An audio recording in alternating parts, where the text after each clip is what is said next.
Hello students, welcome to your favorite channel English Learning Assam. Today I start the chapter analysis of class 10 English textbook first flight chapter Kurk, which is written by Lokesh Abrol. মৰমৰ ছাত্ৰ ছাত্ৰীসকল, আজিৰ ভিডিঅ'ত মই তোমালোকৰ দশম শ্ৰেণীৰ ইংৰাজীৰ টেক্সটবুক ফাৰ্ষ্ট ফ্লাইটৰ এটি চেপ্টাৰ অসমীয়াত শব্দাৰ্থ আৰু ভাঙনি সহ চেপ্টাৰ আলোচনা কৰিম আৰু এই ভিডিঅ'টো বোথ ইংলিছ আৰু অসমীয়া মিডিয়ামৰ কাৰণে খুবেই উপযোগী। গতিকে তোমালোকে ভিডিঅ'টো অকণমান দীঘল হ'লেও প্ৰথমৰ পৰা শেষলৈ চাবা। মই পোনপ্ৰথমতে এই ভিডিঅ'ত তোমালোকৰ পেৰাগ্ৰাফ 1, 2, 3 আৰু 4 আলোচনা কৰিম। নেক্সট ভিডিঅ'ত বাকীখিনি পেৰাগ্ৰাফ আলোচনা কৰিম আৰু চেপ্টাৰ এনালাইচিছ শেষ হোৱাৰ লগে লগে মই তোমালোকৰ আগত 65টা MCQ আৰু তাৰপিছত পৰীক্ষাত অহাৰ ধৰণে কোৱেশ্চন এনচাৰখিনি আলোচনা কৰিম। আশা কৰিম তোমালোকে এই চেপ্টাৰটো ইংলিছ লাৰ্নিং আসামত চোৱাৰ লগে লগে তোমালোকে এই চেপ্টাৰত তোমালোকৰ অহা হাফেলি প্ৰি টেষ্ট প্ৰি বোৰ্ড আৰু HSLC এক্সামিনেশ্যনত অহাৰ সম্ভাৱনা থকা সম্পূৰ্ণ কোৱেশ্চনে পাবা। গতিকে মৰমৰ ছাত্ৰ ছাত্ৰীসকল, তোমালোকৰ কলম আৰু বহি লৈ পোনপ্ৰথমতে ৱাৰ্ড মিনিংখিনি নোট ডাউন কৰা, তাৰপিছত লাইন বাই লাইন অসমীয়াত অৰ্থসহ চেপ্টাৰটো বুজিবলৈ যত্ন কৰা। কুৰ্ক, which is written by Lokesh Abrol. Kurk is coffee country famous for its rainforest and spices.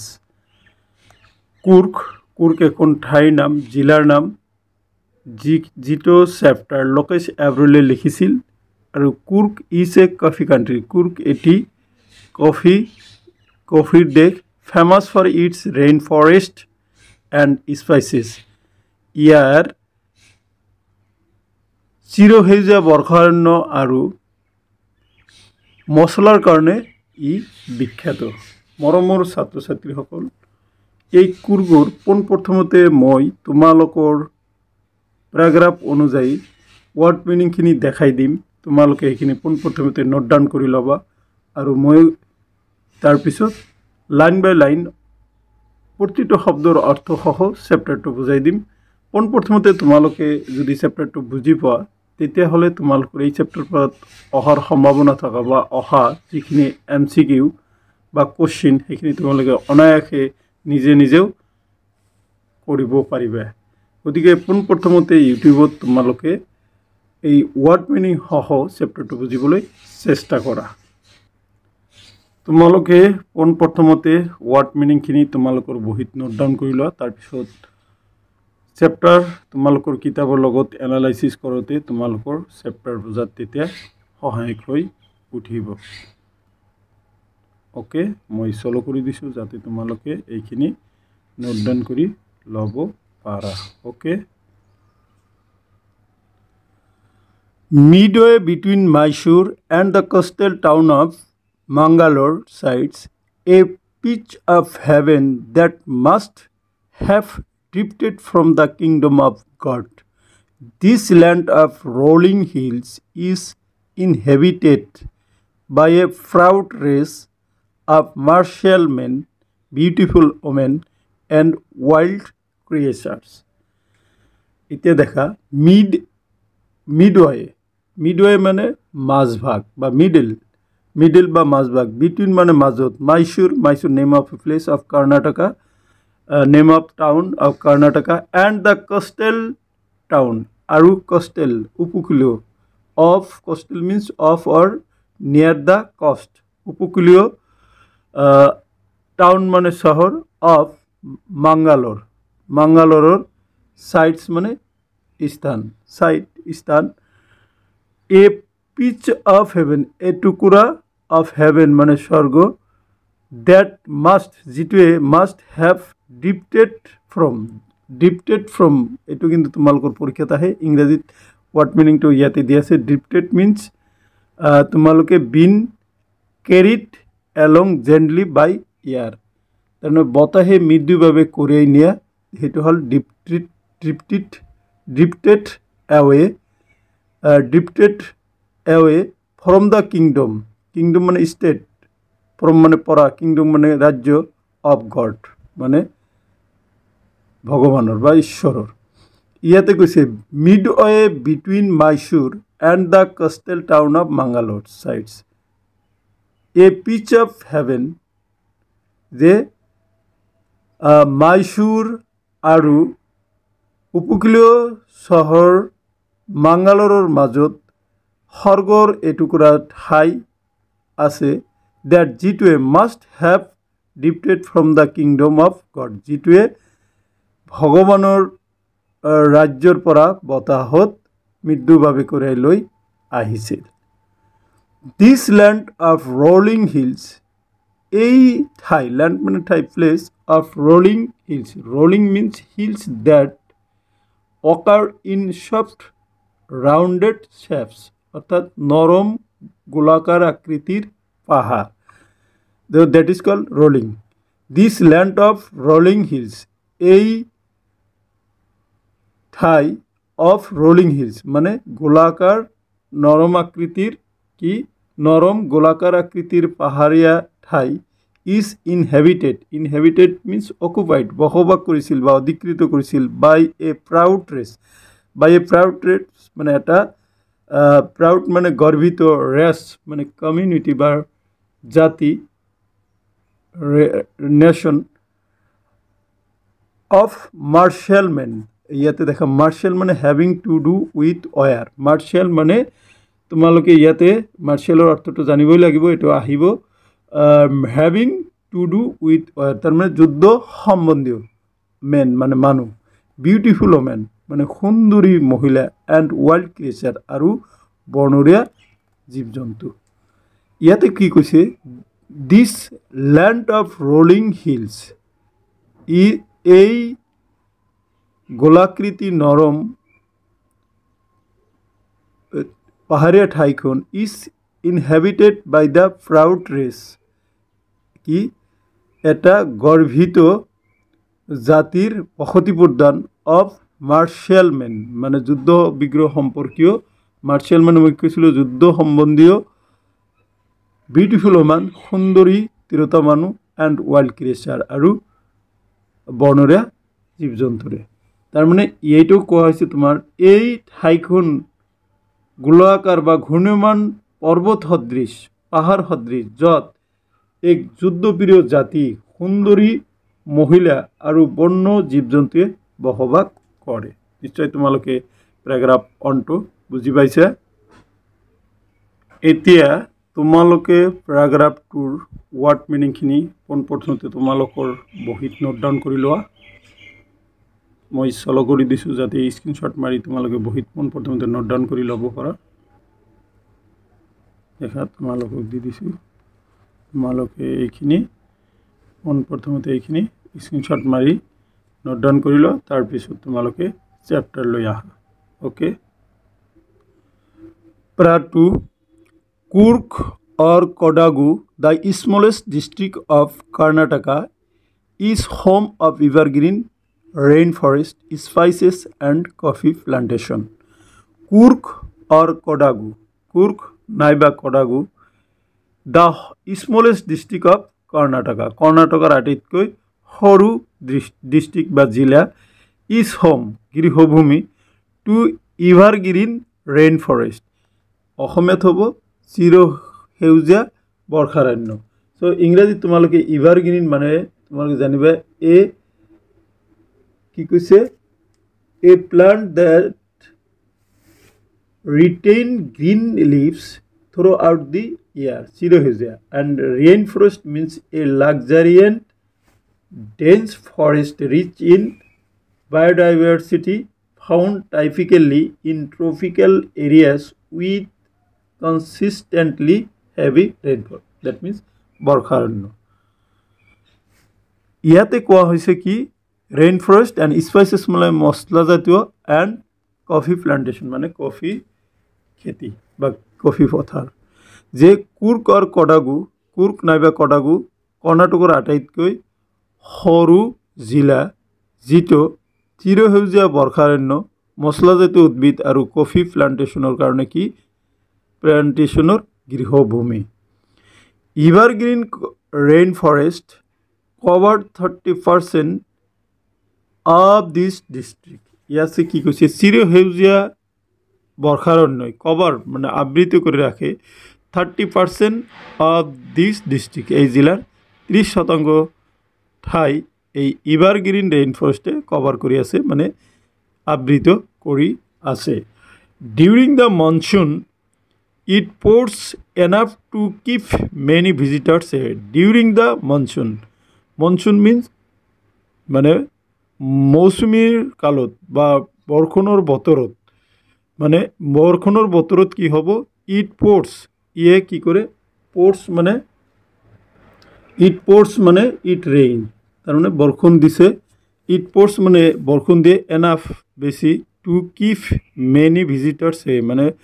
To keep ৰাখিবলৈ মেনি ভিজিটৰ্ছ বহুতো দৰ্শনাৰ্থী বা ভিজিটৰ মানে যিবিলাক দৰ্শনাৰ্থী আহে সিহঁতক আঁতৰাই ৰাখে তাৰমানে কি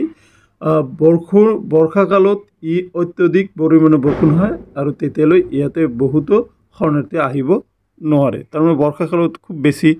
বা মনচুনৰ সময়ত খুব বেছি বৰষুণ দিয়ে সেইকাৰণে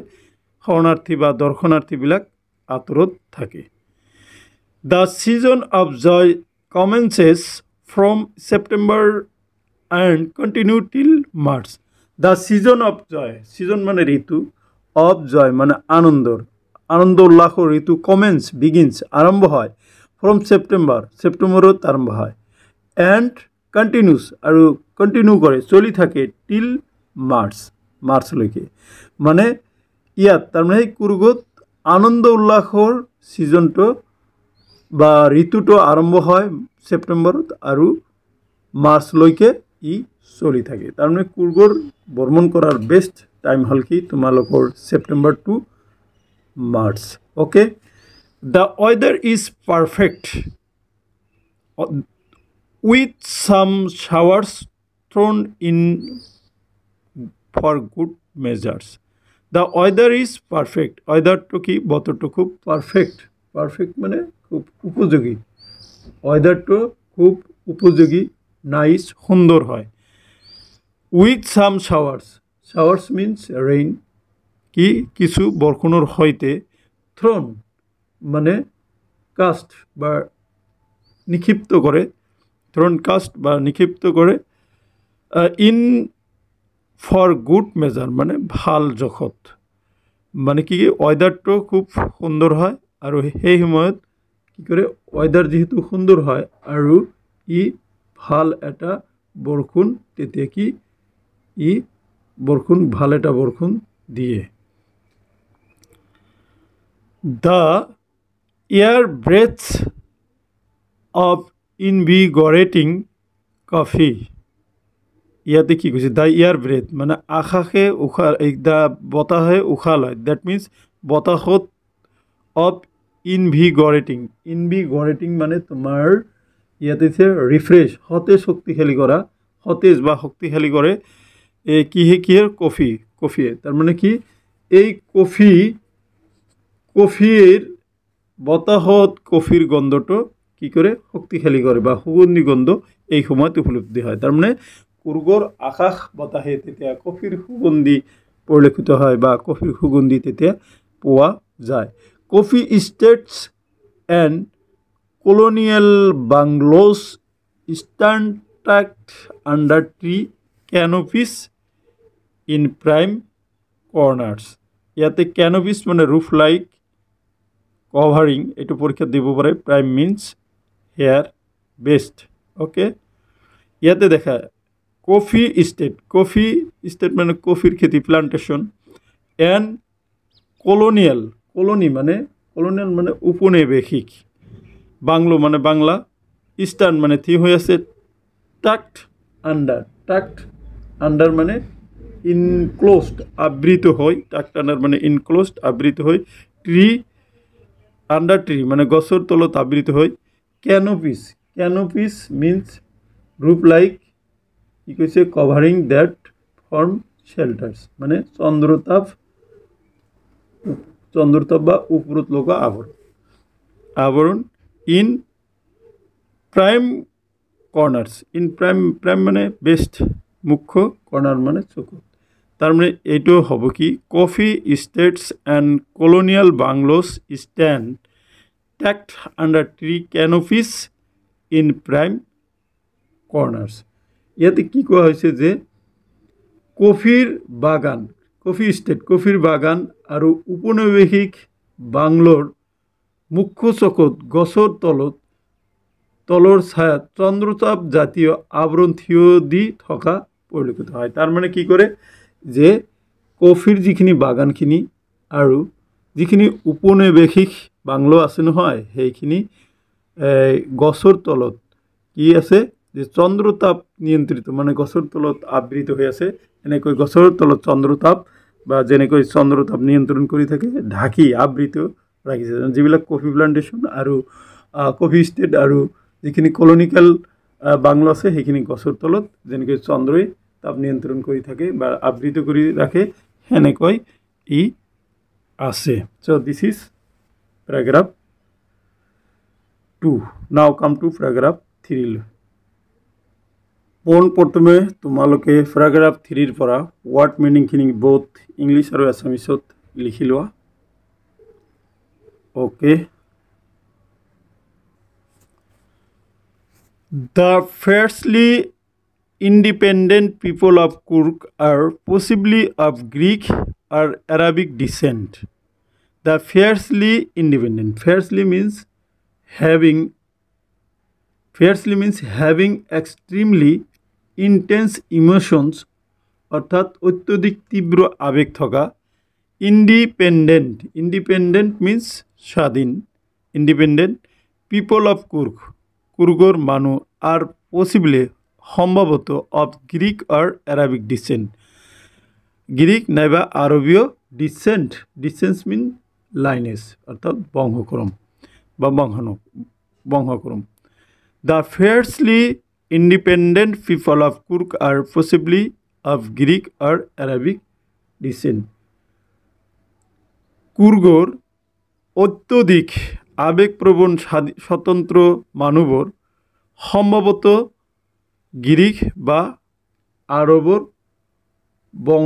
বংশৰ লোক বুলি ভবা হয় as one of story goes এটা কাহিনীৰ মতে a part of Alexander's army moved south along the coast and settled here when return became impractical এটা কাহিনী মতে ইয়াতে কি কৈছে as one story goes এটা কাহিনী মতে a part of Alexander's army আলেকজাণ্ডাৰৰ এটা সৈন্য মুভ কৰিছিল গতি কৰিছিল সাউথ দক্ষিণ ফাললৈ along the coast মানে এই উপকূলৰ ফাললৈ and settled here আৰু তাতেই বসতি স্থাপন কৰিছিল when return become impractical যেহেতু ঘূৰি অহাটো খুব দুঃসাধ্য কাম আছিল এইকাৰণে কি এটা কাহিনীৰ মতে ইয়াতে আকৌ কৈছোঁ yes one story goes a part of Alexander's army moved south along the coast and settled here when return became impractical এটা কাহিনীৰ মতে আলেকজাণ্ডাৰৰ একাংশ সৈন্যই দক্ষিণৰ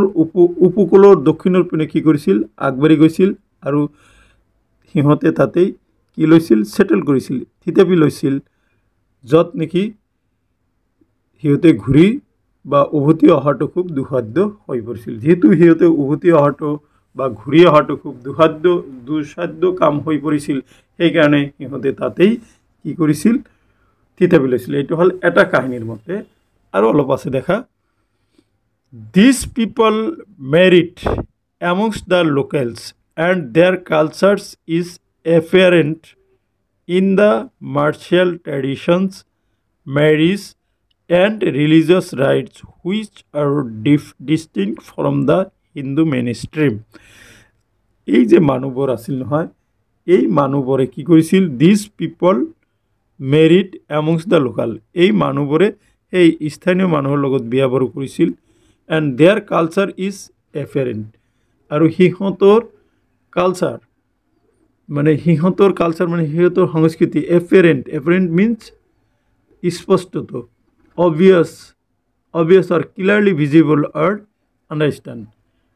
মানে স্পষ্টত এফাৰেণ্ট মানে স্পষ্টত কি কৰিছিল ইন দ্য মাৰ্চিয়েল ট্ৰেডিশ্যনছ মানে কি সেই যুদ্ধ সম্বন্ধীয়